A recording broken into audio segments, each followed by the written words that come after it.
Hello, welcome to week 3. And this week we're going to be talking about variables, validity, and reliability. Let's go into the PowerPoint. On the left part of the screen, I'm going to draw some things if I need to. And on the right side, we'll follow the PowerPoint. Okay, so what we're going to be doing this week is we're going to be talking about the fact that all types of research requires the collection of data. Data are the evidence used to examine a research topic or hypothesis, research questions, and remember to construct or select instruments that will provide relevant data about the topic you study. So, up until now, you've chosen hopefully a topic that addresses an issue or a problem. And then we have to make it practical. How are we going to research it? What question can be answered? If I say, what is the meaning of life? That's almost impossible to really research. Okay, so let's move on. Okay, so the research process. We're going to go from research question, actually topic, research question, instruments, generation or gathering of data, analysis of data, and then you need to be able to go back and answer your research question, which of course addresses the problem, the initial problem that you had in mind when you were inspired to do this study. Okay, all these parts have to be interactive. They're not separate. They're connected. So if you read the research question, it needs to talk about the topic. The instruments collect the data to address the research question. You go collect the data. You analyze the data in a practical, methodical way. The analysis of data is reduced to a result. The results speak to the research questions. Okay. Gain 4. Constructs. In order to determine the kind of data to collect, you need to understand the relationship among constructs, variables, and instruments. Okay. Constructs are basic ideas like down here: intelligence, personality, motivation, effectiveness, comprehension, etc. Variables are all those factors that come into play. And then the instrument, what instrument you need to design or take off the shelf in order to collect data or even to interpret those data. Now, I think the most challenging of all these is probably the variables, because in your study you have to isolate as many of the variables that influence something as possible. That's why in an experimental design you manipulate the variables so that you can exclude as many or include as many as you want to in a systematic way. And think in terms of a medical setting where people have medical experiments on drugs. You need to have the patient in a room so you can determine how much what kind of food they eat and how much of it, and what they drink and how much of it. And you have to be able to control all those variables so that when you introduce something into the study, you can focus in on that you introduce as the variable that might be that might change the outcome or the causative factor. So let me draw something over here just for us to think about, and I encourage you to sketch these out before you go into too much narrative and explaining. Sketch it out and share it with a friend. So let's select one of these constructs. Let's say personality. Okay, and that P up here will represent personality. Let's see if I can make a better P. P for personality. That's your construct that's going to be going in. Okay, so what are you going to measure about constructs? Personality. So let's talk about anger. Okay, so you want to know what causes anger with customers or students. Okay, so you're going to be looking at dependent variable and independent variable. Okay, the dependent variable is the thing that you want to control or change. The variable is dependent on something that you add to it. Okay, so let's say the dependent variable is anger. The construct is personality. The dependent variable is anger. All right, so what influences anger? What triggers it? What causes it? All those are variables. And anger is also a variable, but it's a dependent variable. Now we're talking about independent variables. What independent variables have something to do with anger? Now, in the real world, there's so many variables that you have to isolate them. So, in an independent variable, let's say anger could be pain, let's say. Does pain cause anger? What else? Communication or lack of communication, frustration in communication causes anger. A sense of disrespect.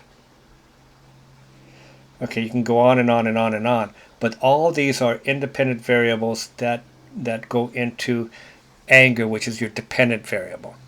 Okay, so from here, now you have to think about how you can operationalize this. Okay, that might be the next one over here, yeah. Yeah, so you need to operationalize it, okay? To be measurable, constructs must be operationally defined. What are the processes or operations that can be observed or measured? All right, so let's stick to the same thing. So you have dependent variable, you have anger, and the construct is personality. The independent variable regarding anger could be in a specific setting, could be pain. All right, so you set them down, and they're nice and comfortable, and then you inflict pain. Okay. So the question, research question is, does pain have any influence on anger? And pain can be something that could go up in pain or down in pain, right? There could be a range. So it could be on a scale of 1 to 10. The more pain that you give somebody, will they be angrier, or will their anger go up in proportion to the amount of pain that you give them? Okay, so notice that I ignored all the other factors that I had in the previous sketch. You can't just throw them all in there and try to figure out, what caused it. You have to isolate as much as possible. So in this case, I have my subject in a particular room where all the other variables are hopefully excluded from this. Okay, so the only thing I'm going to introduce is pain. So my research question is here. It may have started with, what are all the things that cause anger? And I realized that that's probably too much of a research question to handle. So I'm going to distill it all the way down to one of the variables that I found in the research review. In the literature review, I found all the different things that might cause anger, and that's part of my literature review. So I'm going to select one of them that I can handle, I can manipulate. I can develop an instrument to cause pain. I can measure it from 1 to 10. I can ramp it up, and I can videotape it, and I can observe the anger, and then I can even interview the subject afterwards to see what got to you. So all right, so that's one way to do it. Okay, so let's see, 6.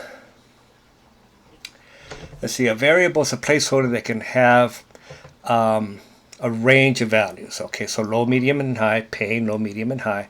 And those are some examples, and those of you in business will have this, over to you in with a business slant. Okay, so let's see, reading abilities and reading. Okay, so let's take that one. Okay, so let's say intelligence as a construct. Okay, and you want to know if reading ability, reading a training manual, reading is very important. You want to see if reading ability, your literature review says that reading ability is good for a person in business as well as in education. But for those of you in business, there's literature review that says that reading ability is important for being able to advance in a business. And also for those of you in education, reading ability is important as well. So you want to look at all the factors that go into reading. So in the literature review, there's tons of independent variables that suggest that they elevate reading ability. And you can't go through all of them, so you pick the one you want. So reading ability could be, let's say, parents' educational level, parents, or family as a whole.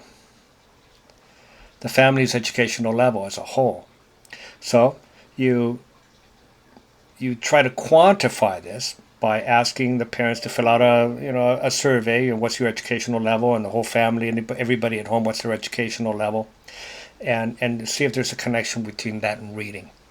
All right, so that's one example. Another example, let's say the construct is health, and specifically I want to know colds, and that's my dependent variable, and my independent variable is all those things that influence colds. So cold is kind of a broad subject. So how can I measure, how can I quantify a cold? Well, it could be duration of a cold. It could be symptoms like sneeze. It could be a sneeze. It could be a cough. It could be a fever. Those are all the factors that are part of a cold, although a fever I don't think is. But anyway. And then you look at in your literature review and talk about colds, the background of colds. What was the first time people documented colds, where it comes from, the impact of colds, other things that could come from having a cold, and then all the independent variables in the literature review that address getting over a cold. And then you look at one, you go, oh, wait a minute, they don't mention, let's say, prayer. There's my hypothesis is that prayer has a connection with the number of, with the duration and intensity of a cold. So how are you going to measure a cold? You don't ask people, do you have a cold? You might want to observe them, or have somebody write down how many sneezes per hour, how many coughs per hour, and then how long did it last. Those are all things that you can quantify. And then ask them, if they have a high level of spirituality, low level of spirituality, how often do you pray? And then you try to figure out a way that you can correlate between these two. So again, what you are attempting to change is dependent variable, and independent variable is the remedy. In this case, literally, the independent variable is the remedy for the cold, the remedy. Okay? And that should get us started. Now, for 7, I'm going to do this on another video because I don't want this to be too long. I'll separate this into 3 videos.